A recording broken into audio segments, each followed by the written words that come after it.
La cámara Yashica Electro 35, cuya revisión vamos a realizar, forma parte de las que llevan muchos años en mi conocimiento de su existencia, con buen concepto de sus cualidades y virtudes fotográficas, pero sin que hasta fechas cercanas haya utilizado ninguna, lo que ahora he podido hacer gracias al obsequio que de la misma me hizo un estimado amigo. Y esta aparente contradicción merece la aclaración de que, aunque en la fecha de la aparición de su primer modelo, en 1966, ya llevaba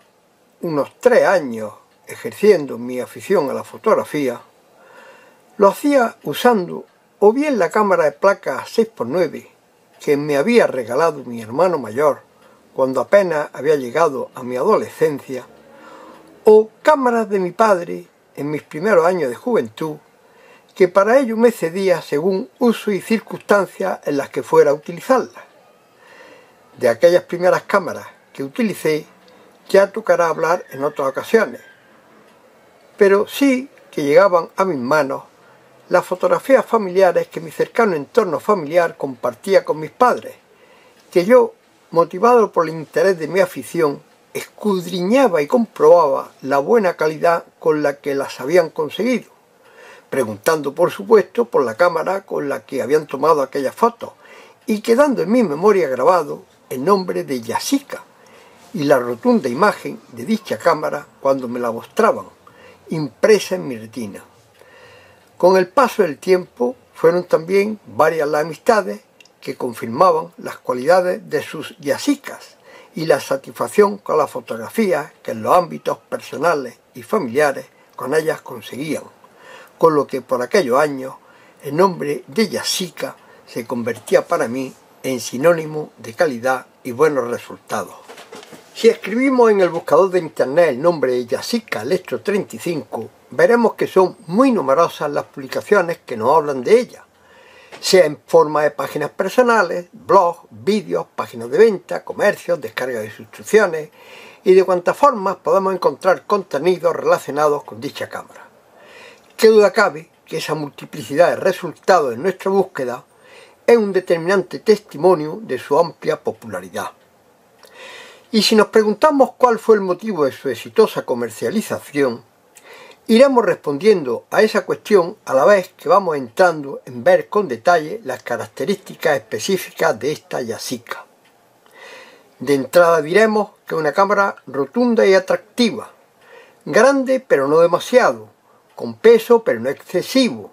fácil de sujetar y para cualquier aficionado que la tenga entre sus manos, una invitación a tomar fotografías con ella. Aclaremos que este modelo, en concreto, como vemos en la esquina inferior derecha de su vista frontal, es el GSN, siendo numerosas las variaciones de modelos que se lanzaron y comercializaron a lo largo de los 11 años de su producción, en sus distintas variedades, como vemos de manera resumida en la relación que dejo en pantalla. Pero todos los modelos eran muy parecidos y solo se diferenciaban en detalles, en ocasiones meramente estéticos como sus acabados cromados o negros, que apenas afectaban a su funcionamiento, e incluso las más sustanciales como el cambio de un objetivo de 5 elementos por el finalmente montado de 6 elementos,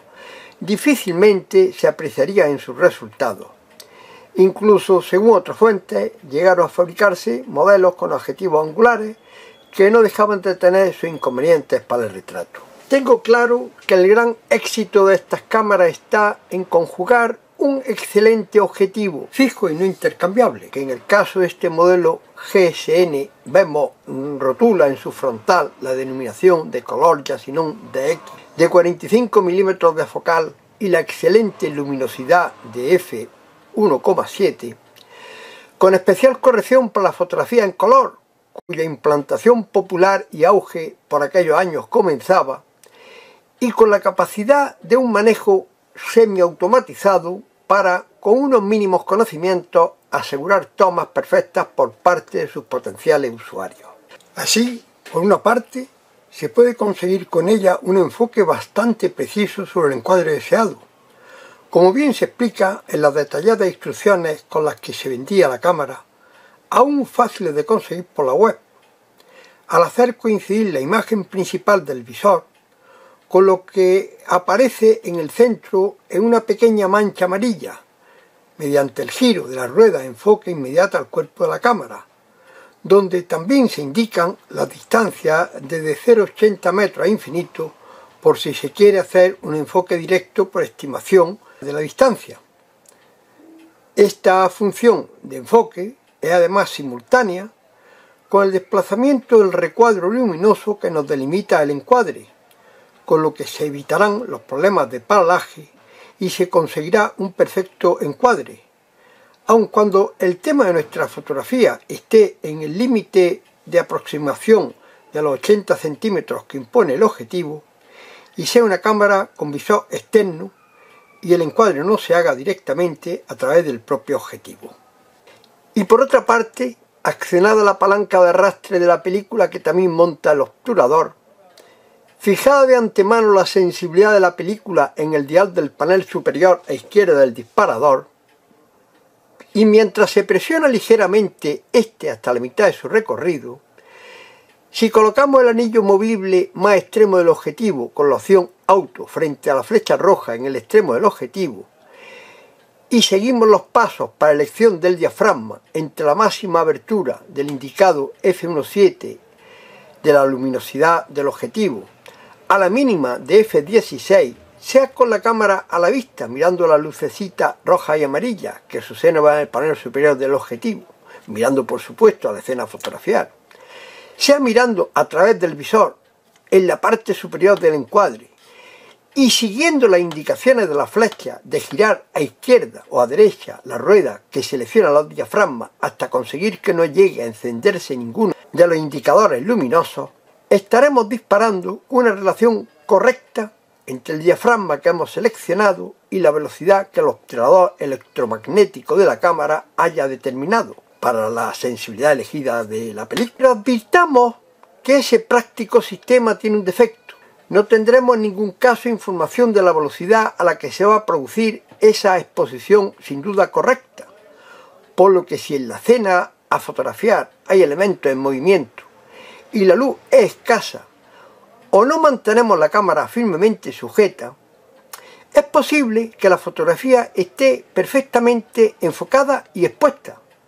pero alguna parte de ella salga movida, pues según las instrucciones de la cámara, el piloto amarillo se apaga al llegar la velocidad al 30avo de segundo. Y si se dispara cuando el piloto amarillo aún está encendido, la velocidad que la cámara puede llegar, y de ello no se advierte, puede llegar, como digo, a los 30 segundos. 8 segundos, según parece en algunos modelos de los que se fabricaron. Situaciones en las que tanto los elementos a fotografiar deberán permanecer inmóviles, como la cámara bien firme y apoyada, o aún mejor, sobre un trípode, si no queremos obtener imágenes, fotografías movidas. Y hablando de velocidades, no olvidemos las posiciones B y el rayito de flash a los lados del auto del anillo del objetivo, que nos ha permitido ponerla en modo automático o semiautomático. La posición B de bowl o pera de aire nos mantendrá abierto el objetivo mientras lo tengamos pulsado. Eso ya creo que es bastante conocido. Pero en la posición del rayito, ¿qué sucede? En principio resulta un poco extraño que en una cámara de obturador central, que precisamente tiene como cualidad la sincronización del flash a todas las velocidades,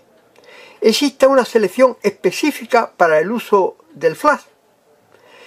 Pero recordemos que si no se han apagado las luces de ajuste de la exposición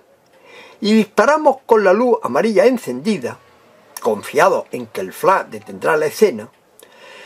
la cámara puede disparar a una velocidad por debajo del 30avo de segundo, que puede llegar incluso, como ya hemos dicho, a los 30 segundos. Y a esa velocidad, o las que le sean próximas, aunque el disparo del flash congele un instante de la imagen, esta, si está en movimiento, quedará acompañada o diluida por la imagen borrosa que una velocidad muy lenta haya también dejado impresa en el negativo. Por eso, en circunstancias de poca luz en las que deseemos usar un diafragma más cerrado del que es capaz de apagar las luces de ajuste de la exposición, la selección del rayito para disparar con el flash nos asegurará el disparo a la velocidad del 30avo de segundo, que no es precisamente muy rápida, pero que será suficiente si no hay elementos en la escena que tengan un rápido movimiento. Y no sé si será cuestión del modelo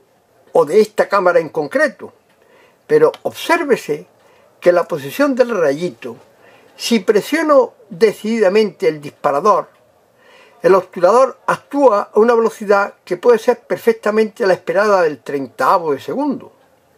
Pero si lo hago despacio y con suavidad, a la mitad del recorrido del disparador, se abre el obturador, pero este no se cierra,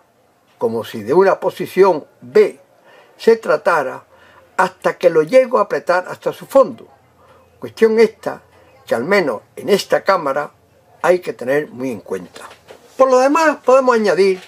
que la zona del objetivo entre el aro de enfoque inmediato al cuerpo de la cámara, en la zona izquierda disponemos de palanca deslizante para activar el disparo retardado del obturador, indispensable para salir nosotros mismos en la escena a fotografiar, siempre que hayamos dejado la cámara bien apoyada o sujeta sobre un trípode. Y al centro de esta zona del barrilete del objetivo tenemos determinación de la profundidad de campo, donde conseguiremos indicación del enfoque razonable en función del diafragma seleccionado y la distancia a la que vamos a fotografiar. Su panel delantero, en su vista frontal, muestra a derecha enmarcado de las ventanas del visor, iluminador que proyecta el marco de encuadre y paralaje que se moverá según la distancia de enfoque, evitando errores de paralaje, y ventanita romboidal de la imagen de mancha o fantasma proyectada sobre el visor para el funcionamiento del telémetro de coincidencia. Y a la izquierda vemos ventana del fotómetro. Sobre el panel superior vemos que la cámara dispone de zapata caliente para flash y soporte de accesorios, complementada con enchufe para cable de flash situado en la zona superior del panel lateral izquierdo. Bloqueo del disparador mientras el aro de borde estriado alrededor del disparador alinee la marca de su borde con la letra L grabada detrás del mismo. Palanca para un avance rápido de la película. Rueda de rebobinado en el extremo izquierdo del panel superior sobre la que hay que operar al terminar la película mientras se presiona el botón de embrague situado a derecha de la base de la cámara. Y rosca para trípode estándar de 1/4 al centro de dicha base de la cámara. El panel superior trasero agrupa mira del visor, claro, limpio y cómodo de usar incluso con gafas. Y al centro, botón para la comprobación de la pila, que iluminará luz verde a derecha del disparador, en tanto la carga sea suficiente. Y no debemos abusar de dicha comprobación, pues, al parecer, dicho abuso conlleva un consumo relativamente importante de la pila. Importante capítulo el de la pila de la cámara, sin la cual no funciona, y que se aloja tras la tapa roscada a izquierda de la base, fácil de quitar o poner con la ayuda de una moneda de canto fino. Al desenroscar la tapa, vemos que aparece un cilindro de aluminio con una pila alcalina de 6 voltios dentro. Es una elegante adaptación sustitutoria de la que fuera su pila original de mercurio y 5,6 voltios, que ya no se fabrica ni se encuentra, aparte de ser bueno evitarla por su capacidad contaminante. Esta adaptación, como muchas otras combinaciones para alcanzar los 6 voltios que podemos encontrar por internet, funciona perfectamente a pesar de esa pequeña diferencia de voltaje. Y si antes de colocar de nuevo la pila, montamos la cámara y apretamos el disparador, comprobaremos que aun sin pila, la cámara sigue obturando mecánicamente. Pero tengamos en cuenta que estos disparos mecánicos sin pila se hacen a la velocidad de un 500avo de segundo, por lo que a pleno sol, con ISO 100, deberíamos seleccionar nuestro diafragma en una posición entre f8 y f5,6. Con un ISO de 400, aún a f16, por aquello de la regla del sol, como se suele llamar, conseguiríamos una exposición correcta.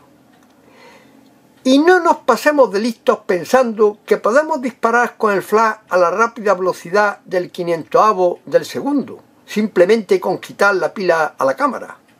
Sí, la cámara sin pila disparará a esa velocidad, pero ojo, que el disparo del flash no se activará. Supongo que la naturaleza electromagnética del obturador, funcionando en modo normal o principal, tendrá que ver con ello. Respecto al interior de la cámara al que accedemos para la colocación, extracción o cambio del carrete de película de 35 mm, tirando hacia arriba de la manivela de arrastre, ninguna sorpresa y una confirmación de la buena factura con la que estaba construida esta cámara, con largas guías de la película bien pulimentadas y un tradicional sistema de arrastre, con la única peculiaridad del ranurado múltiple en el eje de arrastre para facilitar el enganche de la película, y desde luego una bien dimensionada y efectiva placa de presión que sin duda mantendrá con planeidad y firmeza la película en uso en su plano focal donde debe enfocarse la imagen a fotografiar. Sí es de hacer una advertencia: la estanqueidad a la luz exterior se garantiza con elementos de tipo goma espuma, introducidos entre las dos pestañas entre las que ha de encajar los bordes de la tapa y adherida en el extremo enbisagrado de la misma. Y con el paso del tiempo ya transcurrido desde su fabricación, e incluso en unidades tan impecablemente conservadas como el que a mí me ha sido donado, la degradación de dichos elementos se manifiesta en partículas que ensucian el interior de la cámara, que pueden depositarse en la lente posterior o adherirse a la película, donde luego se manifestarán como pequeñas manchas. Por ello es muy aconsejable asegurarse antes del uso de estas cámaras, limpiar mediante cepillado con brocha y soplado con pera de aire dichas partículas y reponer los elementos de estanqueidad a la luz, sea mediante medios propios si ello es posible, o sea en taller de reparación si se aprecian filtraciones de luz que afecten las fotografías que podamos tomar. Presentada la cámara, visto su detalle y peculiaridades principales, queda por ver las fotografías que con ellas se podían tomar. A fin de cuentas, son las que fundamentaron su gran éxito y popularidad tanto en los años de su producción como incluso bastantes años después de que ésta cesara y fuera progresivamente reemplazado su uso entre los aficionados por otras de posterior fabricación, tanto del mismo fabricante como de la competencia. Por supuesto que no he renunciado al placer y uso de tomar fotografías con ella, pero para mejor situarla en su época solicité al amigo que me la cedía algunas de las fotografías que con ella pudo haber tomado, que con amable generosidad también me ha proporcionado. Todas las fotografías son posteriores a 1980, pues según me comentó mi amigo Domingo, la compró en el entorno de dicho año en el comercio local del fotógrafo motrileño Paco Peña. Y nótese que este modelo dejó de fabricarse en 1977, lo que no es nada de extrañar, pues acreditada su calidad y buenos resultados, tanto almacenistas como distribuidores la seguirían comercializando y los comercios finalistas, al contrario de lo que sucede en los usos actuales, sin duda tendrían stock de los productos de buena calidad y venta asegurada. Siendo Domingo funcionario municipal, como vemos en una de las fotografías en las que aparece en su mesa de trabajo en 1997, como también cronista oficial de la ciudad de Motril y acreditado historiador de formación universitaria y vocacional, que con frecuencia ejercen el estudio de la imaginería religiosa de la zona, entre las que se encuentran obras de los reconocidos escultores Domingo Sánchez Mesa y Palma Burgos. Las fotografías que me facilita están tomadas tanto en el ejercicio de esas funciones como en los ámbitos personales de los años de su servicio militar, en aquellos años obligatorios, como en algunas reuniones familiares y con amigos. Y sin caer en la tentación de ver pormenorizadamente cada una de sus fotografías, sí quiero hacer hincapié que gran parte del éxito de esta cámara está sin duda en ser lanzada al mercado a mediados de los años 60 del pasado siglo, justo cuando la implantación comercial de los laboratorios en color empiezan a cambiar los hábitos de consumo de los aficionados a la fotografía, sustituyendo las fotografías en blanco y negro positivadas por contacto o con escasa ampliación desde los negativos de los rollos 120, 620 o 127 por fotografías tomadas sobre negativos de 35 milímetros en color y siempre ampliadas a tamaños que empezaron siendo de unos 9 por 12 centímetros y que fueron aumentando de manera progresiva hasta los más de 11 por 17 centímetros con fileteado blanco que aquí vemos en algunas ya en los inicios de los años 2000. De este primer grupo de sus fotografías nos vamos a parar en detalle en analizar una de las que, por su tonalidad actual y el pelo que aún luce en mi amigo, debe ser de las más próximas al año de adquisición de su cámara. En esta fotografía en concreto aparece Domingo con un grupo de sus amigos. La imagen pequeña reproducida a su tamaño completo y resolución de pantalla nos da la aproximación visual de la observación de su tamaño en papel, mientras que el recorte inferior nos muestra su ampliación parcial con el deterioro que el paso del tiempo ocasiona en aquellas copias comerciales de los años 70 y 80, con la degradación del color tanto por el tiempo transcurrido y también posiblemente favorecida por un procesado poco cuidadoso, así como también los defectos del ajuste de las pintas industriales con las que se impresionaban aquellos negativos, que raramente se enfocaban a la perfección. El recorte superior del mismo reencuadre nos permite ver cómo el actual procesado digital aún permite revertir algunos de sus deterioros y defectos. Y también de este primer grupo analizamos otra de las fotografías ya del año 2000, cuando se iniciaba el declive popular de las fotografías de negativo impresas en papel, y quizás también cuando los niveles del procesado y la calidad de las copias alcanzara precisamente su mayor desarrollo. Sobre un recorte ampliado fruto de su escaneo a 600 puntos por pulgada,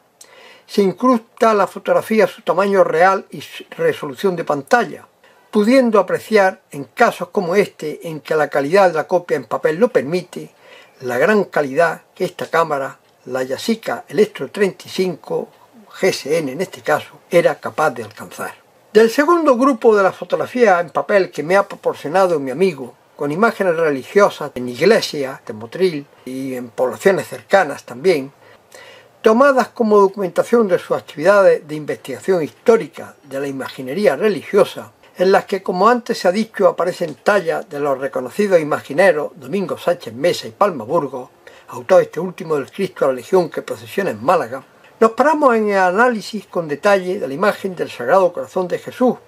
obra de Sánchez Mesa, que se venera en la iglesia de la Encarnación de Motril. Y junto a una fotografía de dicha talla ampliada al doble de la resolución de pantalla, que ya supone una ampliación de la foto en papel, añadimos recorte del escaneo a los 600 puntos por pulgada,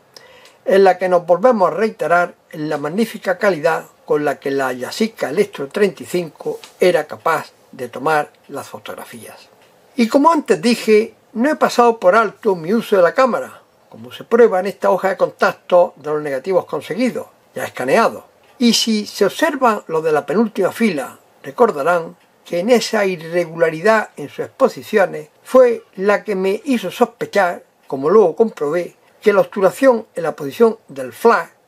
al menos en esta cámara, solo se llevaba a cabo al 30avo de segundo de la velocidad prevista, si el obturador se accionaba de manera rápida y sin titubeos. Y para no cansar demasiado, de las tomas que yo he efectuado, solo les voy a mostrar una fotografía, pues son encuadres ya conocidos y repetidos de otras pruebas, que como tal no tiene nada de particular, es un mero encuadre urbano captado desde una de mis ventanas, pero en la que, insertando en el ángulo inferior izquierdo una pequeña porción ampliada de las mismas que pueden entretenerse en localizar su ubicación, nos sirve para reiterar la excelente calidad de cámara y objetivo, que en este caso solo se limita por la película usada en estas pruebas, una HP5 de Ilford caducada en el año 2002. Termino, como siempre, diciéndoles que si les gustó el vídeo y conseguí al menos entretenerles y quizás descubrirle algo nuevo, no dejen de dar su aprobación y suscribirse a mi canal. Canal Maerjos, lista de reproducción, cámaras de ayer, fotos de siempre. Muchas gracias.